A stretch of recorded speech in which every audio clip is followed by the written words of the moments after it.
अस्सलामु अलैकुम वरहमतुल्लाहि व बरकातुहू। यकीनन ये वक्त, ये दिन पूरी कौम के लिए बाइस इफ्तिखार है।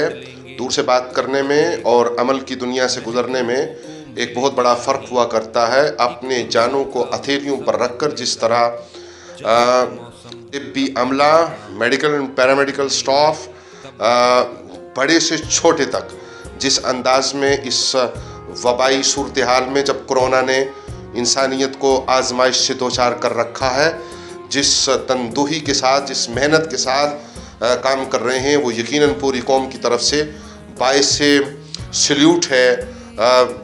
इंतहाई एहतराम के साथ ऐसे सारे लोगों को की तरफ नज़रें उठती हैं पूरी कौम की, जो मुल्क और कौम और मिल्लत और इंसानियत के मसीहा बनकर उनके चेहरे सामने आते हैं।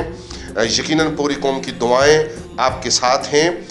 आप सारे तिब्बी अमला, पैरामेडिकल एंड मेडिकल स्टाफ की खिदमत में ये भी गुजारिश के शैतानी वसवसे से हमें बचना है अल्लाह ताला की रज़ा के लिए, और मुल्क और कौम को दोबारा अपने पाँव पर खड़ा करने के लिए, ज़िंदगी देने के लिए जो अल्लाह रब्बुल आलमीन ने सलाहियतें आपको अता कर रखी हैं, उनके मुताबिक ये मेहनत और कोशिश ज़रूर रंग लाएगी। और वो वक्त दूर नहीं है कि जब आपकी मेहनत, आपकी कोशिश पूरी कौम को सुरखरू करेगी। हमारी पूरी कौम की दुआएं आपके साथ हैं। अल्लाह रसूल आपके हामी नासिर हुआ, मा अलैना इल्लल बलाग।